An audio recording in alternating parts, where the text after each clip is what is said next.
బాలినేని శ్రీనివాస్ రెడ్డి అలాగే మాగుంట శ్రీనివాసులు రెడ్డి ఇద్దరు కూడా వైసీపీ నుంచి బయటకు వచ్చి ఒకరేమో టీడీపీలోకి చేరబోతున్నారు, ఇంకొకరేమో ఫ్యామిలీ మెంబర్ అయినటువంటి షర్మిలాని కలిసి ఆవిడతో పాటు కాంగ్రెస్లోకి వెళ్ళబోతున్నారు అనేటువంటి వార్తలు వినిపిస్తున్నాయి. అసలు ఆంధ్రప్రదేశ్లో రాజకీయాలు ఏ విధంగా మారబోతున్నాయి, ఎప్పటికెప్పుడు ఏ రంగు పూసుకోబోతుంది అంటారు? ఇప్పుడు ఒకటేంటంటే బాలినేని శ్రీనివాస్ రెడ్డి కానీ మాగుంట శ్రీనివాస్ రెడ్డికి సంబంధించిన ఎపిసోడ్ గత 3 నెలల నుంచి జరుగుతోంది. ఈ 3 నెలల్లో రకరకాల ప్రచారాలు, రకరకాల గాసిప్స్ వచ్చాయి. బాలినేని శ్రీనివాస్ రెడ్డి తెలుగుదేశం పార్టీలోకి వెళ్తున్నారని, మాగుంట శ్రీనివాస్ రెడ్డి కూడా తెలుగుదేశం పార్టీలోకి వెళ్తున్నారని రకరకాలుగా వినిపించాయి. అయితే ఇప్పుడు మారినటువంటి పరిస్థితుల దృష్ట్యా ఆల్మోస్ట్ ఇప్పుడు వైఎస్ఆర్ కాంగ్రెస్ పార్టీ నుంచి పోటీ చేసిన అవకాశాన్ని వాళ్ళు కోల్పోయినట్టు ఇప్పుడు మన తాడేపల్లి వర్గాల నుంచి అత్యంత విశ్వసనీయంగా తెలుస్తున్నటువంటి సమాచారం. సో కాబట్టి డోర్స్ అయితే క్లోజ్ అయిపోయినాయి తాడేపల్లిలో. సో దీంతో ప్రత్యామ్నాయ మార్గాలను చూసుకుంటున్నారు. మొన్నటి వరకు ఏంటి, ఏదో ఒక నిమిషంలో కొంచెం టర్న్ అయ్యి జగన్మోహన్ రెడ్డి మనసు మార్చుకొని టికెట్ ఇస్తారేమో అని చెప్పి ప్రయత్నాలు చేశారు. ఎందుకంటే బంధుత్వం ఉంది, ప్లస్ సీనియారిటీ ఉంది వీళ్ళకిద్దరికి కూడా. సో కాబట్టి మళ్ళీ ఐపాక్ తోటి సర్వేలు చేయించుకుని సర్వేలు అనుకూలంగా వస్తే కనుక అప్పుడు టికెట్ వస్తుందని చెప్పి ఆశించారు. కానీ మంగళవారం రోజు జరిగినటువంటి ఎపిసోడ్, మంగళవారం జరిగినటువంటి పరిణామాలను కనుక గమనిస్తే వీళ్ళిద్దరికి కూడా వైఎస్ఆర్ కాంగ్రెస్ పార్టీ నుంచి పోటీ చేసే అవకాశం లేదని చెప్పి చాలా క్లారిటీ వచ్చేసింది. వాళ్ళు కూడా క్లారిటీగా ఉన్నారు అని వాళ్ళ అభిమానులే చెప్తూ ఉన్నారు. సో దీంతో ప్రత్యామ్నాయ మార్గాలు ఏమున్నాయి వీళ్ళిద్దరికి అని అంటే, ఇప్పుడు తెలుగుదేశం పార్టీ ఆల్టర్నేటివ్ ప్రత్యామ్నాయం, లేదా జనసేన పార్టీ. ఈ రెండు కాకపోతే థర్డ్ ఆప్షన్ ఏంటంటే కాంగ్రెస్ పార్టీ. సో ఇప్పుడు తెలుగుదేశం పార్టీలో ఆప్షన్ ఏముంది, తెలుగుదేశం పార్టీలో బాలినేని శ్రీనివాస్ రెడ్డికి ఆప్షనే లేదు. ఒక మాగుంట శ్రీనివాస్ రెడ్డికి మాత్రం ఆప్షన్ ఉంది. ప్లస్ మాగుంట శ్రీనివాస్ రెడ్డి తెలుగుదేశం పార్టీతో టచ్ లో ఉన్నారు, తెలుగుదేశం పార్టీతో మాట్లాడుతూ ఉన్నారు. కాబట్టి ఆయనకు ఒంగోలు తెలుగుదేశం పార్టీ తరఫు నుంచి ఎంపీగా పోటీ చేసిన అవకాశం మాగుంట శ్రీనివాస్ రెడ్డికి లభించేటువంటి ఛాన్సెస్ ఉన్నాయి. అలాగే మాగుంట రాఘవరెడ్డి అంటే శ్రీనివాస్ రెడ్డి కుమారుడు, ఆయనకి కూడా అవకాశం ఇచ్చేలాగా తెలుగుదేశం పార్టీ ఒక రకంగా గ్రీన్ సిగ్నల్ ఇచ్చింది కూడా తెలుస్తుంది. మాగుంట రాఘవరెడ్డికి నెల్లూరు ఎంపీగా పోటీ చేసే అవకాశం ఇస్తారని కూడా ఒక టాక్ నడుస్తూ ఉంది. సో మాగుంట వరకు క్లారిటీ ఉంది. తెలుగుదేశం పార్టీలో కొంచెం అవకాశాలు ఉండి తెలుగుదేశం పార్టీలో అవకాశం ఇవ్వడానికి కూడా తెలుగుదేశం పార్టీ సిద్ధంగా ఉంది. అయితే ఇక్కడ బాలినేని శ్రీనివాస్ రెడ్డికి వచ్చేటప్పటికి తెలుగుదేశం పార్టీలో అవకాశం లేదని చెప్పి చాలా క్లియర్ గా తెలుగుదేశం పార్టీ అధిష్టానం చెప్పేసింది. ఎందుకంటే అక్కడ ఆల్రెడీ దామచర్ల జనార్దన్ ఉన్నాడు, అతనికి టికెట్ కన్ఫర్మ్, అతను పనిచేస్తున్నాడు చాలా రోజుల నుంచి కూడా. ఒంగోలు శాసనసభ నుంచి పోటీ చేయడానికి, ఒంగోలు అసెంబ్లీ నియోజకవర్గం నుంచి పోటీ చేయడానికి అక్కడ ఆల్రెడీ క్యాండిడేట్ ఉన్నారు. ఆ క్యాండిడేట్ మార్చి బాలినేనికి ఇచ్చేటువంటి పరిస్థితి లేదు.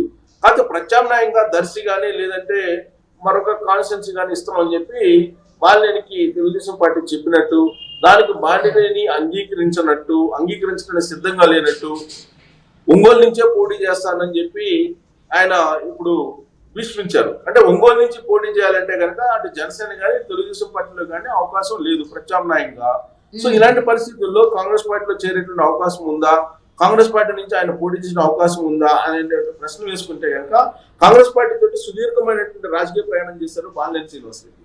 ఇంకోటి ఏంటంటే ఎన్ఎస్ఏ నుంచి యూత్ కాంగ్రెస్ నుంచి ఆయన రాజకీయ ప్రస్థానం ప్రారంభమైంది కాంగ్రెస్ పార్టీలోనే. ఆయన ఫస్ట్ మినిస్టర్ అయింది కూడా కాంగ్రెస్ పార్టీలోనే, రాజశేఖర రెడ్డి టైంలో. సో కాంగ్రెస్ పార్టీ తోటి ఆయనకి అవినాభావ సంబంధం ఉంది. ప్లస్ బలమైనటువంటి కాంగ్రెస్ పార్టీ భావజాలం కూడా ఆయనకి ఉంది. కాంగ్రెస్ పార్టీ నుంచి గతంలో 4 సార్లు గెలిచారు కూడా. సో ఇప్పుడు కాంగ్రెస్ పార్టీలోకి వెళ్ళడానికి బాలినేని శ్రీనివాస్ రెడ్డి మంత్రాలు సాగిస్తున్నారా అంటే, ఇప్పుడున్నటువంటి పరిస్థితుల్లో కాంగ్రెస్ పార్టీలో ఆల్రెడీ వైఎస్ ఫ్యామిలీకి సంబంధించినటువంటి షర్మిల ఇప్పుడు కాంగ్రెస్ పార్టీ పగ్గాలు తీసుకుంటున్నారు. అక్కడ ఆంధ్రప్రదేశ్ పిసిసి పగ్గాలు ఆమెకు అప్పచెప్పేటువంటి అవకాశం ఉందని కూడా చర్చ నడుస్తుంది. అలాంటప్పుడు కాంగ్రెస్ పార్టీ మళ్ళీ పూర్వవైపు దిశగా అడుగులు పడే అవకాశం ఉంది అనేది కూడా వినిపిస్తుంది. ఇప్పుడు బాలినేని శ్రీనివాస్ రెడ్డి గారికి ఆల్రెడీ కాంగ్రెస్ తో మంచి సంబంధాలే ఉన్నాయి కాబట్టి ఇప్పుడు డైరెక్ట్ గా వెళ్ళేటువంటి అవకాశాలు ఉన్నాయి, లేకపోతే రీసెంట్ గా జాయిన్ అయినటువంటి శర్మిల గారితో కాంగ్రెస్ లోకి వెళితే కాంగ్రెస్ వాళ్ళు బాలినేని శ్రీనివాస్ రెడ్డి గారిని వెల్కమ్ చేసేటువంటి అవకాశాలు ఉన్నాయంటారా, లేకపోతే వీళ్ళకి ఇబ్బందులు ఉన్నాయా? యాక్చువల్ గా మొన్నటి వరకు కూడా కాంగ్రెస్ పార్టీ వైపు చూసేటువంటి నాయకులే లేరు. షర్మిల ఎప్పుడైతే కాంగ్రెస్ పార్టీలోకి చేరుతున్నారో, ఆమె పిసిసి అధ్యక్ష బాధ్యతలు స్వీకరించబోతున్నారు అని చెప్పి ప్రచారం జరుగుతున్నటువంటి క్రమంలో ఇప్పుడిప్పుడే పూర్వ కాంగ్రెస్ పార్టీ నేతలు ఎవరైతే ఉన్నారో, ప్లస్ వైఎస్ఆర్ కాంగ్రెస్ పార్టీలో టికెట్స్ రానటువంటి వాళ్ళు మల్లాది విష్ణు కానీ ఇలాంటి వాళ్ళందరూ కూడా కాంగ్రెస్ పార్టీలో చేరడానికి సిద్ధమవుతున్నారని చెప్పి వినిపిస్తుంది. దానికి కారణం ఏంటంటే కాంగ్రెస్ పార్టీలో ఇప్పటికీ కూడా ఉద్దండులైనటువంటి నాయకులు ఉన్నారు అక్కడక్కడ. రఘువీరారెడ్డి కానీ, చింతా మోహన్ కానీ, ఉండవల్లి అరుణ్ కుమార్ కానీ, పల్లం రాజు కానీ, జేడి శీలం, ఇలా సీనియర్ పొలిటీషియన్స్ ఉన్నారు కాంగ్రెస్ పార్టీకి. ఇప్పుడు వాళ్ళందరూ కూడా ఇప్పుడు మొబిలైజ్ అవుతున్నారు. సో ఇలాంటి పరిస్థితుల్లో షర్మిల కనుక అక్కడ కనుక పార్టీ బాధ్యతలు అప్పచెప్తే కనుక తెలంగాణలో ఏ విధంగా అయితే రేవంత్ రెడ్డి కాంగ్రెస్ పార్టీని మళ్ళీ పూర్వవైపు తీసుకుని నడిపించారో అదే తరహాలో షర్మిల నడిపిస్తారనేది కాంగ్రెస్ పార్టీ అధిష్టానం యొక్క ఆలోచన. సో దీంతో ఇప్పుడు షర్మిల కాంగ్రెస్ పార్టీలో చేరారు కాబట్టి ఒకవైపు బంధుత్వం వైఎస్ ఫ్యామిలీతోటి బాలినేని శ్రీనివాసరెడ్డికి, ఇంకొక వైపు కాంగ్రెస్ పార్టీతో పూర్వం పరిచయాలు ఇవన్నీ ఉన్నాయి కాబట్టి, ప్లస్ ఇటీవల కాలంలో విజయమ్మ బాలినేని శ్రీనివాసరెడ్డి ఇంటికి వెళ్ళి ఒంగోలులో ఒక ప్రత్యేకమైనటువంటి పూజలు కూడా చేయించారు అనేది కూడా ఒకటి వినిపిస్తుంది. సో బాలినేని శ్రీనివాసరెడ్డి రకరకాల మార్గాల ద్వారా వైఎస్ఆర్ కాంగ్రెస్ పార్టీ నుంచి ఎలాగైనా టికెట్ సాధించాలనే ప్రయత్నం చేశారు. వైఎస్ ఫ్యామిలీ ద్వారా, విజయం ద్వారా కూడా చేశారని చెప్పి అప్పట్లో వినిపించింది. సో అయినప్పటికీ కూడా జగన్మోహన్ రెడ్డి అయితే స్టెబిలిటీ గా ఆయనకి టికెట్ ఇచ్చేటువంటి పరిస్థితి లేదని చెప్పి చెప్తూ ఉన్నటువంటి పరిస్థితుల్లో ఇప్పుడు తెలుగుదేశం పార్టీలో ప్రత్యామ్నాయం కూడా అక్కడ కనిపించినటువంటి సిచ్యువేషన్ లో కాంగ్రెస్ పార్టీ వైపు మొగ్గు చూపుతారా, మొగ్గు చూపెట్టిన అవకాశం ఉందా అని అంటే షర్మిల ఆల్రెడీ బాలినేని శ్రీనివాసరెడ్డి లాంటి వాళ్ళని ఆకర్షించేటువంటి ప్రయత్నం చేస్తూ ఉన్నారు. షర్మిల తన సత్తా ఏందో నిరూపించుకునేటువంటి ప్రయత్నంలో భాగంగా ఆమె కాంగ్రెస్ పార్టీ పగ్గాలు స్వీకరించబోతున్నారు. ఇలాంటి పరిస్థితుల్లో ఇప్పుడు ఆమె కుమారుడి వివాహం ఉంది, ఫిబ్రవరి 17-18 తారీఖులో ఉంది. సో ఆమె కార్డుల్ని, ఇన్విటేషన్ కార్డుల్ని డిస్ట్రిబ్యూట్ చేస్తున్నారు అందరికి.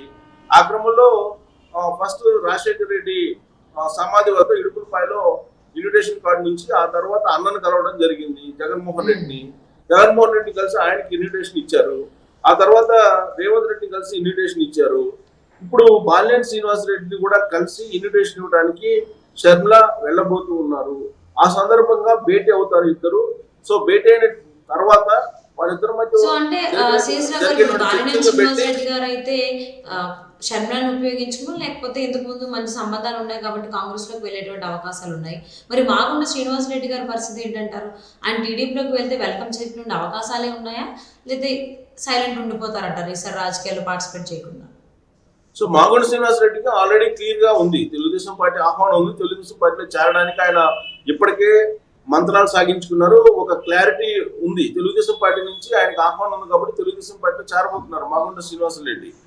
ఆల్రెడీ క్లియర్ అయిపోయింది, ఆయన డేట్ ఫిక్స్ అయిపోయింది. ఆ విషయం తెలుసుకునే జగన్మోహన్ రెడ్డి తాడేపల్లికి రావద్దని చెప్పి వార్తలు కూడా ఇచ్చారని కూడా తెలుస్తుంది. సో తెలుగుదేశం పార్టీకి ఆయన రేపో మాపో ఆయన వెళ్ళేటువంటి అవకాశం ఉంది, ఆయన కుమారుడు ఇద్దరు కూడా.